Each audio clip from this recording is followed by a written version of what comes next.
Fans of Lego, Star Wars, and doing the Kessel Run in questionably strange measurements, thank you very much for joining me for episode 2 of a survivor's guide to buying the Lego UCS Millennium Falcon set 75192. So I hope you're here fresh from episode 1 with your arms intact. If you've not already seen this, go watch episode 1 and then come and watch this one. I will leave a link in the description. So in this episode, we're actually going to be slightly serious and I'm possibly do something useful. The question I'm going to address in this is around finance and in particular the cost of the UCS Millennium Falcon, which is enormous, let's be honest. In the United Kingdom where I live, it is £649.99. So to the punters, it's £650. It's the most expensive Lego set ever produced. And at first glance, when we look back to the original Millennium Falcon UCS set, which cost about 350 quid, it seems an enormous increase in price. However, there is more to this than meets the eye, and the reason that this is part of the survivor's guide is this video you will be able to present to your significant others to illustrate how the £650 set is not actually really any more expensive than the £345 set of 10 years ago. Without further ado, let's get into this. So I've written this out and I'm going to talk through it. In true Leakycheese channel style, I'm going to do some graphics with this nice little marker by our friends at Stabilo Boss. A Tale of Two Falcons, real-term cost comparison between set 10179, that's the original UCS Millennium Falcon, and 75192, that is the new 2017 version. So firstly, quick note on sources. I've taken my source information on costs and bricks from both Brickopedia, fantastic, we love Brickopedia, and the Lego web store. If you're going to shout at me about wrong facts, okay, if my maths are wrong, then you can shout at me, but that's the source of my factual information, shall we say. So let's talk about set 10179. So this was released in 2007. It had 5,195 elements. Its original retail price in the United Kingdom was £342.49, which gave a price per piece, or element if you prefer, of 6.59 pence. I'm quoting everything to 2 decimal places in this analysis. Now, to guys and girls from elsewhere in the world apart from the United Kingdom, my apologies to you. I've done this in sterling. Sorry about that. However, I think you could use the same principle I've taken here and apply it to your own local currency and rerun this analysis for yourself, if you're very keen. That's 2007. So roll on 1 decade to today, and we have the same stats for set 75192. So elements is now 7,541. The cost, UK in sterling, is £649.99. That is an increase of 89.78% on the 2007 price. So let's just highlight that. So that is one of our key facts. However, we can't just look at the price increase because the number of elements has changed significantly as well. As you can see, we've gone up by over 2,000 elements. It's about 2,300 more. So if we do the same price per piece comparison, we get 8.62 pence per piece or element. When we do the same increase comparison against 2007, we get 30.8% exactly. If we work with the assumption, and I am working with the assumption here, but I will come back to it at the end, that the price per element is a good indication of the cost, we can see that this initial view is actually a distorted view because of the increase in elements. But when we look at this though, having taken into account the change in the elements, it's still a nearly 31% increase in price on the 2007 set.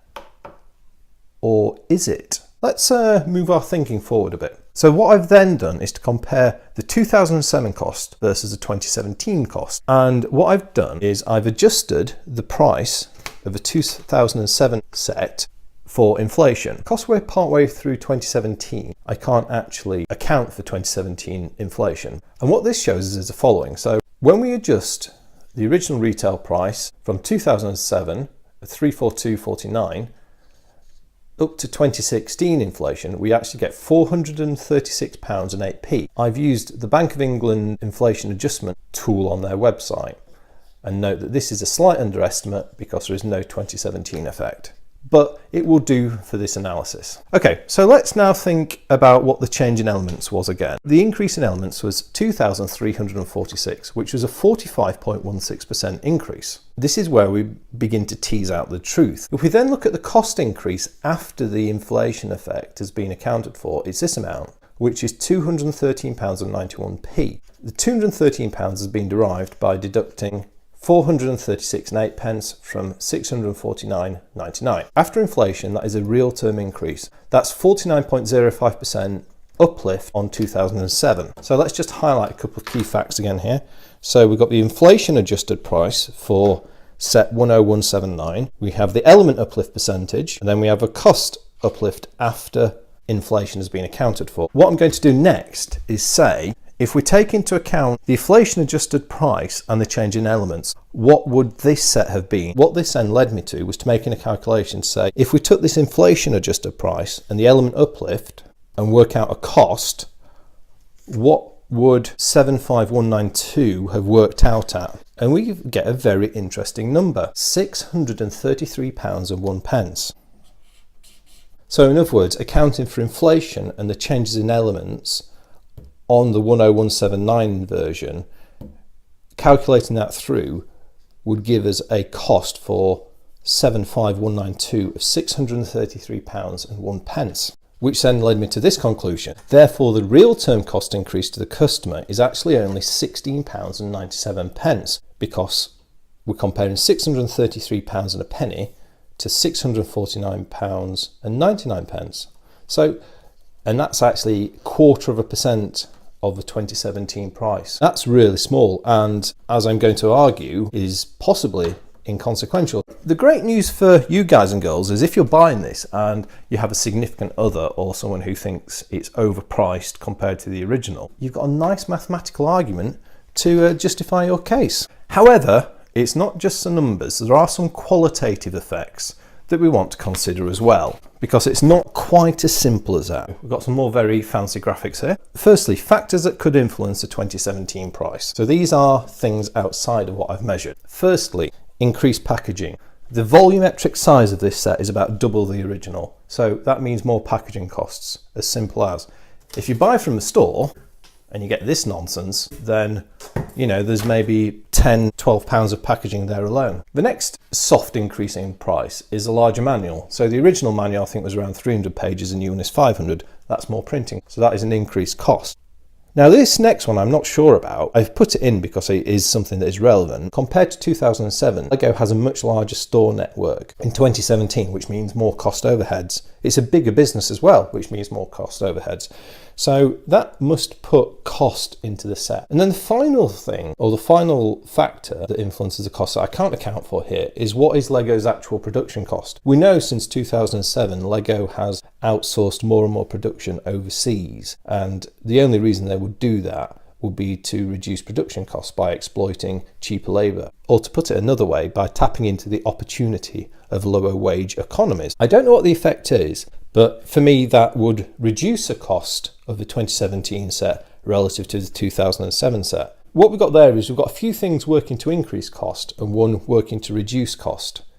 I don't know how to quantify those. I haven't got any data to do it, but I'm just calling them out because they are relevant here. And then just a few other considerations as well. Is the number of elements increased proportionately, or proportionate I've written there, to the average production cost per part, i.e. the material weight and production complexity? So in the new set, dimensions wise, it isn't much different to the 2007 original. However, the part count has gone up very significantly. So what that suggests to me is the additional parts are smaller detail parts in the main, whereas the main structural components probably remain in this similar sort of quantity to what we had originally. That's just a gut feeling. I'm not really substantiated that. So there's a question there to say, the part count, although there's a big increase in parts, the actual materials is perhaps proportionately less. However, there's then a counter argument to that to say, well, what's cheaper to make? Lots of little detail parts, lots of fine small parts, or for weight, are the larger parts cheaper to make? Is the cost controlled by the materials or the number of parts that have to be moulded? I don't know. But again, it's another consideration on the cost. Now, the final consideration, and this is, to justify to your significant other your purchase of this set, is the soft benefits of buying this set now. So if you buy this set now, before the end of December, I believe, you get a special VIP card. So this is going to be the black and silver card. And we know that this is going to entitle you to some discounts in 2018 on Lego sets. We don't know what those are yet, but they are real. And then there are other soft benefits as well. So when I went and bought mine today, so it's 14th of September, so it's the first release day for VIPs, I got a Shore Trooper, a mini First Order Heavy Walker set, and I got the Millennium Falcon brochure again, so I got some extra freebies. I can let those mature a bit. Well, I could probably make £30–40 back on those in a few years' time. So that is worth considering as well. There you have it, part 2 of the Survivor's Guide to buying the UCS Millennium Falcons. You can now argue your case to your significant other that this is not an expensive set compared to the original. Good luck. Please come and join me in part 3, where we're going to discuss a very important point of significant others, because it's not just about explaining the numbers. There's some other stuff we need to do. Good luck, and thanks for watching.